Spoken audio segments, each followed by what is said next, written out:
On y est, c'est le week-end de Thanksgiving. Pendant que tout le monde pense dinde, purée et Black Friday, Bitcoin nous a fait une belle petite hausse depuis le début de la semaine. Est-ce que cette montée peut continuer ou est-ce qu'on risque de se faire rejeter pour repartir plus bas? On va regarder ça tranquillement ensemble. Bonjour à tous, moi c'est Guillaume, bienvenue sur la chaîne Objectif Lune. On est vendredi 28 novembre, on va commencer avec un rapide point sur BTC, puis on enchaînera les graphiques de Solana et XRP, avant de terminer cette vidéo avec le token pour lequel vous avez voté hier soir dans le canal Objectif Lune. Et on commence tout de suite par un tour de marché. Comme tu peux le voir sur le heatmap, le marché est globalement rouge ce matin. Sauf Bitcoin qui tient bon et continue de pousser tranquillement autour des 91 400 $ avec une micro-hausse de 0,07%. ETH se stabilise autour des 3000 $ et régresse de 0,63%. BNB corrige légèrement et perd 0,49% à 889 $. Sol qui avait tapé les 140 repasse dessous et perd près de 3%, et XRP lui reste stable autour des 2,20 $. On n'est pas dans l'euphorie, et on va voir tout de suite ce que donne le graphique du Bitcoin.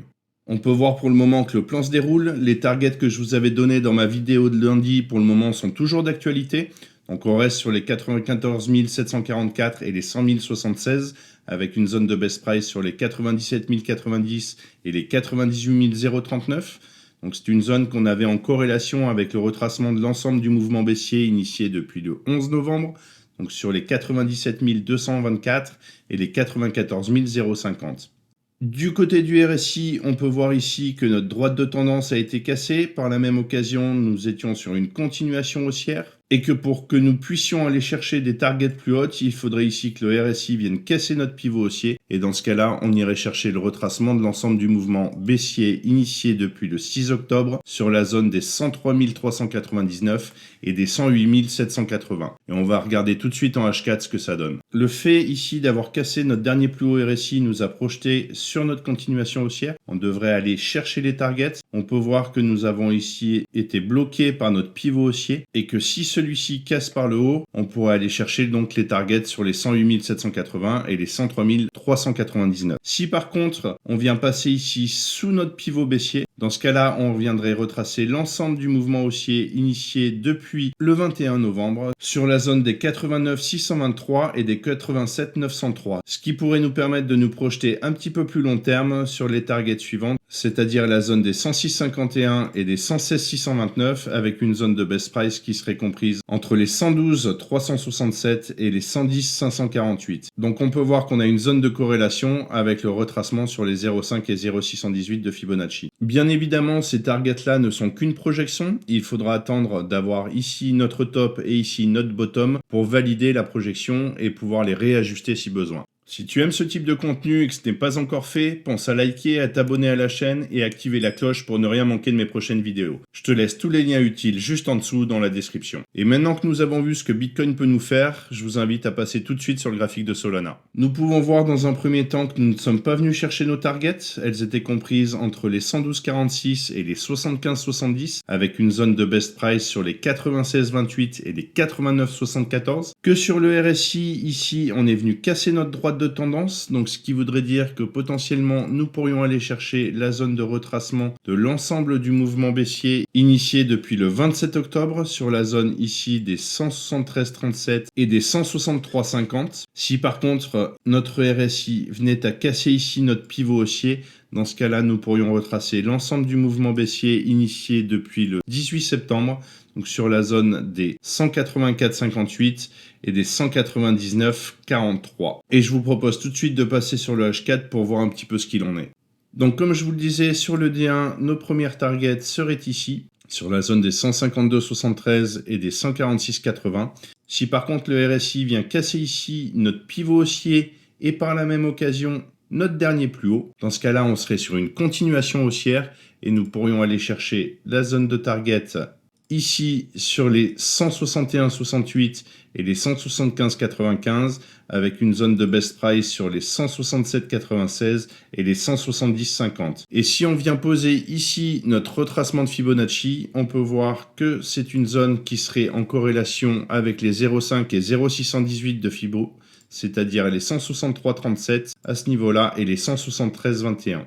Si par contre on n'arrive pas à casser ici notre pivot haussier et par la même occasion notre dernier plus haut RSI, dans ce cas-là on pourrait avoir le retracement de l'ensemble du mouvement haussier initié depuis le 21 novembre ici sur la zone des 132 et 135. Alors ça reste approximatif parce que pour le moment, j'ai pas suffisamment de données pour le valider.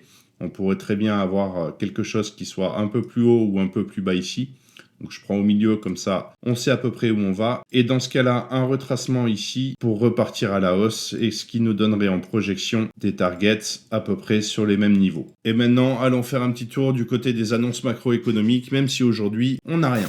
Aujourd'hui, on est tranquille niveau macro, il n'y a rien au calendrier. Donc le marché va surtout bouger sur le sentiment et les liquidations. C'est le calme avant la tempête. La semaine prochaine, par contre, on reprend les hostilités en commençant mardi avec le discours de Powell à 2h du matin. Tu le sais, à chaque fois qu'il parle, le marché part dans tous les sens. Et vendredi, à 16h, on aura deux annonces qui pourraient faire bouger le marché. Le Core PCE, c'est-à-dire l'inflation, et le Michigan Consumer Sentiment, c'est-à-dire la confiance des consommateurs. En gros, Powell va nous donner le ton en début de semaine et le Core PCE et le Michigan confirmeront ou pas le plan en fin de semaine. Il faudra rester attentif et voir ce que ça donne. Et avant de continuer, je voulais juste te partager un petit truc.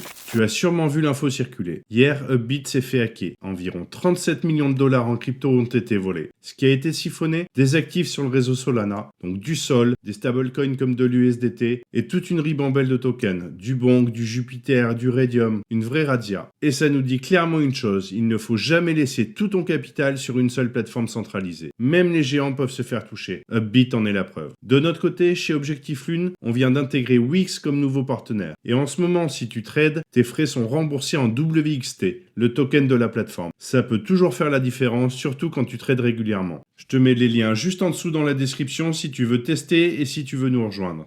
Et retournons à nos graphiques, celui du XRP. La dernière fois que je vous ai parlé du XRP, c'était dans ma vidéo du 14 novembre.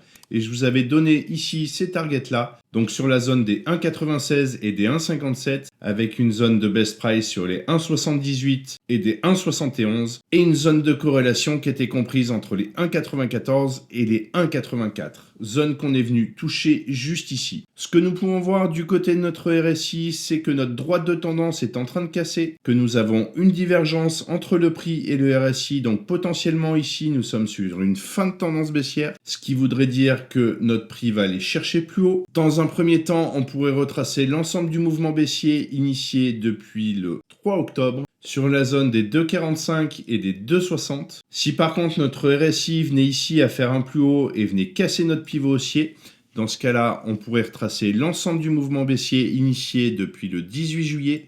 Donc nos targets seraient alors sur les 2,74 et les 2,96 sur cette zone-là. Et le fait de casser ici notre dernier plus haut RSI nous amènerait sur une continuation haussière. Et dans ce cas-là, nous pourrions aller chercher une zone de corrélation avec nos targets plus hautes.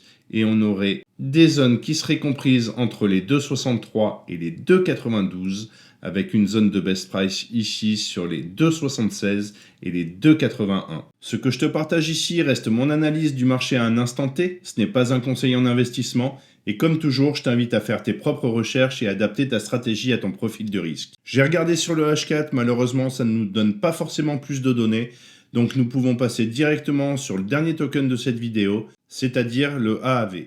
Donc ce qu'on peut voir, c'est qu'on est bien venu chercher nos targets ici sur la zone des 164,26 et des 79,31, avec une zone de best price sur les 126,87 et les 111,75. Donc on est venu chercher juste en dessous de notre première intention ici. Du côté du RSI, on peut voir que nous sommes en train tranquillement de casser notre droite de tendance. Il faudra quand même valider ça pour qu'on puisse repartir à la hausse et aller chercher dans un premier temps le retracement de l'ensemble du mouvement baissier initié depuis le 6 octobre qui nous donnerait des targets ici sur la zone des 224 et des 242. Et ce que je vous propose tout de suite, c'est de passer sur le H4 pour voir si on peut affiner nos targets. Si on valide ici la cassure de notre dernier plus haut RSI, dans ce cas-là, on pourrait se projeter ici sur les targets suivantes, c'est-à-dire la zone des 211,14 et des 231,80 avec une zone de best price sur les 220 et les 223. Donc on peut voir que la zone est en corrélation avec le retracement de l'ensemble du mouvement baissier initié depuis le 6 octobre. Donc soit on vient chercher directement nos targets ici, soit nous pouvons retracer l'ensemble du mouvement haussier initié depuis le 21 novembre sur la zone des 168,37 et des 163,40 qui nous permettrait derrière de nous projeter ici sur la zone des 211 et des 237 et on peut voir que les zones sont quasiment identiques à celles que je vous ai données tout à l'heure. Voilà, je pense qu'on a fait le tour pour aujourd'hui. On restera vigilant ce week-end parce que du coup c'est Thanksgiving et qu'il peut y avoir des mouvements erratiques sur les marchés. De mon côté, je te souhaite un excellent week-end. On se retrouve lundi pour faire une analyse sur Bitcoin et d'ici là, prends soin de toi et tes cryptos. Ciao!